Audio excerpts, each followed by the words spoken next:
ओम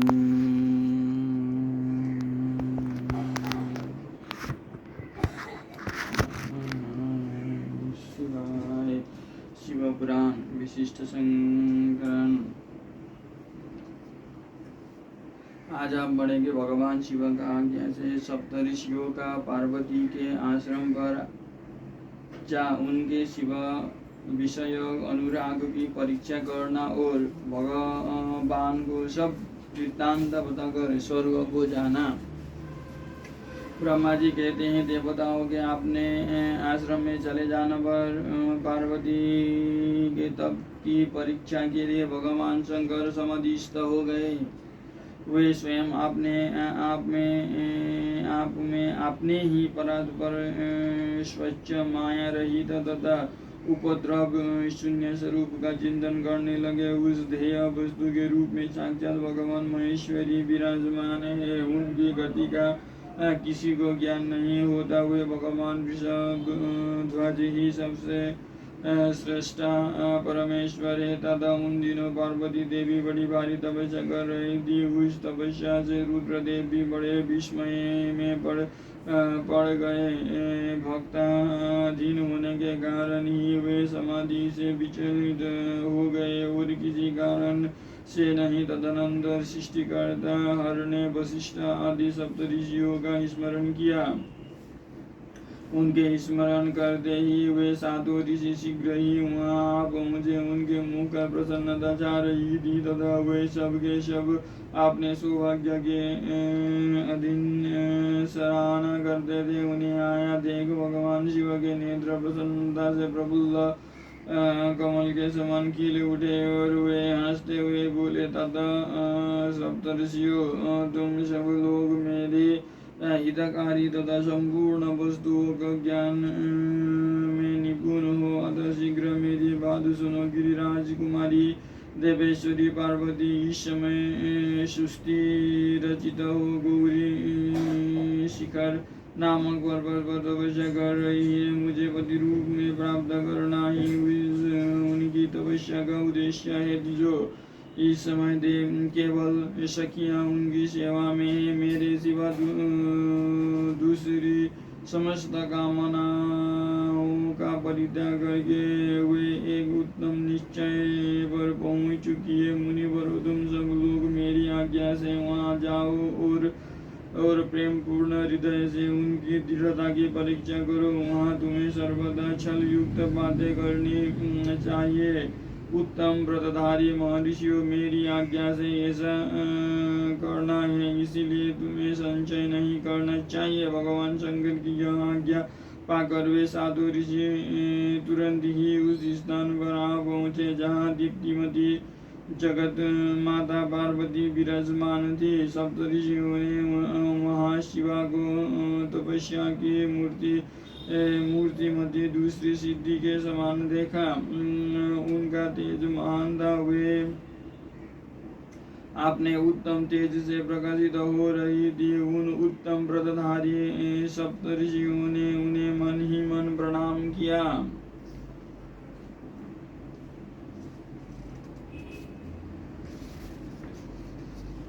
और उनके द्वारा विशेषतः पूजित हुए वे मस्तक झुकाए।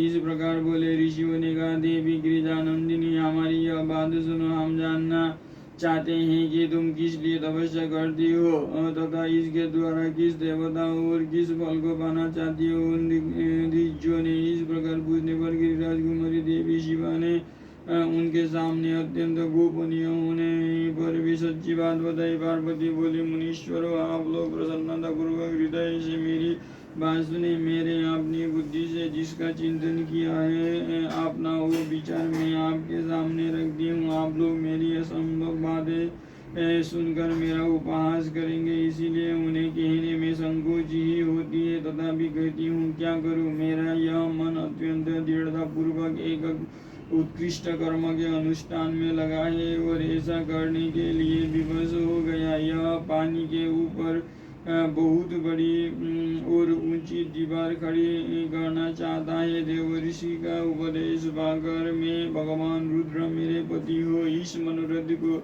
मन में लिए अत्यंत कठोर तप कर रही हूँ। मेरा पक्षी बिना पाख के ही हठपूर्वक आकाश में बिना पंख के ही हठपूर्वक आकाश में उड़ रहा है। मेरे स्वामी करुणा निधान भगवान शंकर ही उसके इस आशा की पूर्ति कर सकते हैं। पार्वती का यह वचन सुनकर वे मुनि हंस पड़े और गिरिजा का सम्मान करते हुए प्रसन्नता पूर्वक छल युक्त मिथ्या वचन बोले। ऋषियों ने कहा, गिरिराज नंदिनी देवर्षि नारद व्यर्थ ही अपने को पंडित मानते हैं, उनके मन में क्रूरता भरी रहती है। आप समझदार होकर भी क्या उनके चरित्र को नहीं जानती। नारद छल कपट की बातें करते हैं और दूसरों को चित्त को मुंह में डालकर मत डालते हैं। उनकी बातें सुनने से सर्वदा हानि ही होती है। ब्रह्मपुत्र दक्ष के पुत्रों को नारद ने जो छलपूर्वक उपदेश दिया उसका फल ये हुआ कि वे सबके सब अपने पिता के घर लौट कर न आ सके। यही हाल उन्होंने दक्ष के दूसरे पुत्रों का भी किया। वे भी उनके चक्कर में आकर भिखारी बन गए। विद्याधर चित्रकेतु को उन्होंने ऐसा उपदेश दिया कि उसका घर ही उजड़ गया। प्रहलाद को अपना चेला बनाकर उन्होंने हिरण्यकशिपु से बड़े बड़े दुख दिलवाए। ये सदा दूसरों की बुद्धि में भेद पैदा किया करते हैं। नारद मुनि कानों को पसंद आने वाली अपनी विद्या जिस चीज को सुना देते हैं वही अपना घर छोड़कर तत्काल भीख मांगने लगता है। उनका मन मलिन है, केवल शरीर ही सदा उज्जवल दिखाई देता है। हम उन्हें विशेष रूप से जानते हैं क्योंकि उनके साथ रहते हैं। उनका उपदेश पाकर बड़े बड़े विद्वानों द्वारा सम्मानित होने वाले तुम भी व्यर्थ ही बुलावे में आ गई और मूर्ख बनकर दुष्कर तपस्या करने लगी। वाले तुम जिनके लिए यह भारी तपस्या करते हुए रुद्र सदा उदासीन निर्विकार तथा काम के शत्रु हैं, इनमें संचय नहीं है। वे अमांगलिक वस्तुओं से युक्त शरीर धारण करते हैं, लज्जा को तिलांजलि दे चुके हैं। उनका ना कोई घर है ना द्वार। वे किस कुल में उत्पन्न हुए हैं इसका भी किसी को पता नहीं है। कुत्सित वेश धारण किए भूतों तथा प्रेत आदि के साथ रहते हैं और नंग हो शूल धारण किए घूमते हैं। धूर्त नारद ने अपनी माया से तुम्हारे सारे विज्ञान को नष्ट कर दिया, युक्ति से तुम्हें मोह लिया और तुमसे तप करवाया। देवेश्वरी गिरिरानंद ने तुम्हें विचार करो कि ऐसे वर को पाकर तुम्हें क्या सुख मिलेगा। पहले रुद्र ने बुद्धि से खूब सोच विचार कर स्वामी सती से विवाह किया, परंतु वे ऐसे मूड है कि कुछ दिन भी उनके साथ निभा ना सके। उस बिचौरी को वैसे ही दोष देकर उन्होंने त्याग दिया और स्वयं स्वतंत्र हो अपने निष्फल और शोक रहित स्वरूप का ध्यान करते हुए उसी में सुखपूर्वक रंग गए। देवी जो सदा अकेले रहने वाले शांत संग्रहित और अद्वितीय है, उनके साथ किसी स्त्री का निर्वाह कैसे होगा।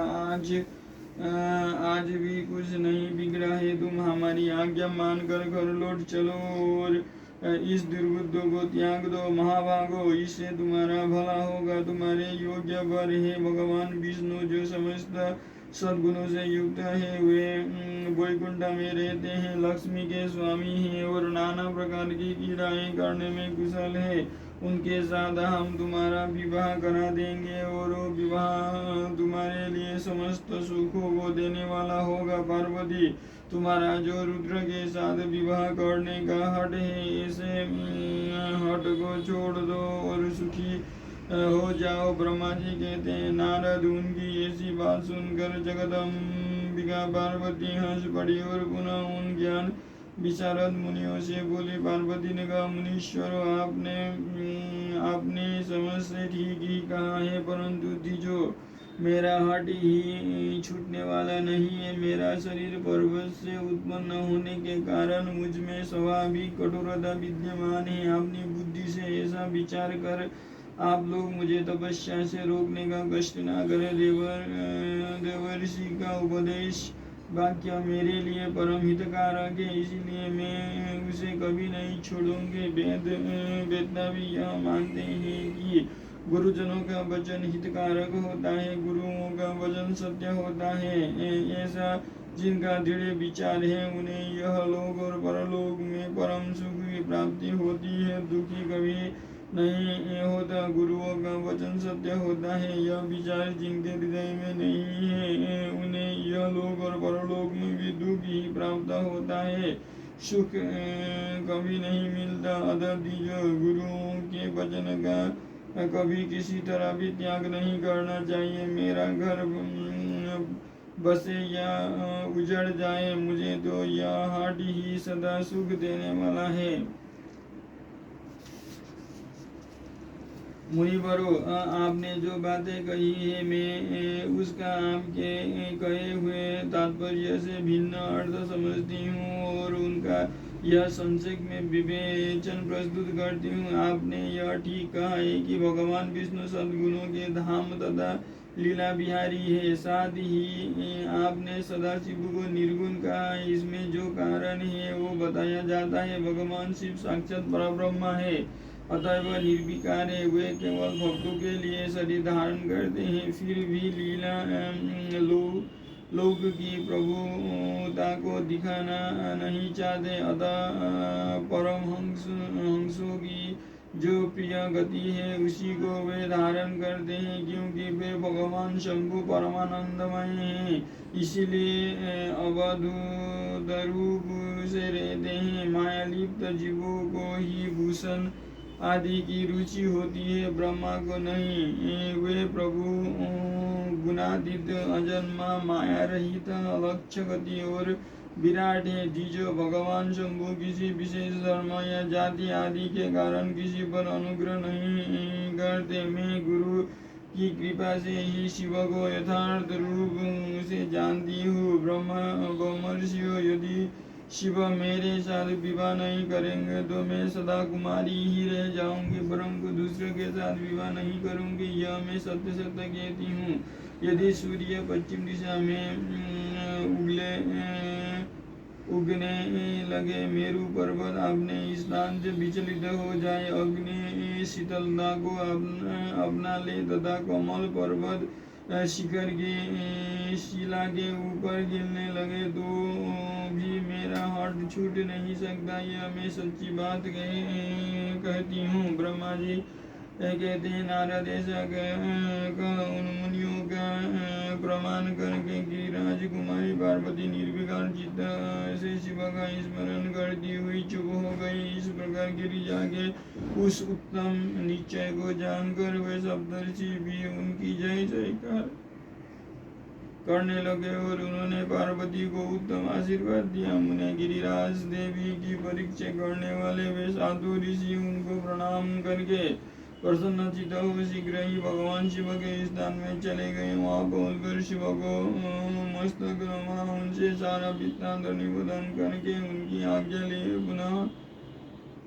सादर स्वर्गलोक को चले गए।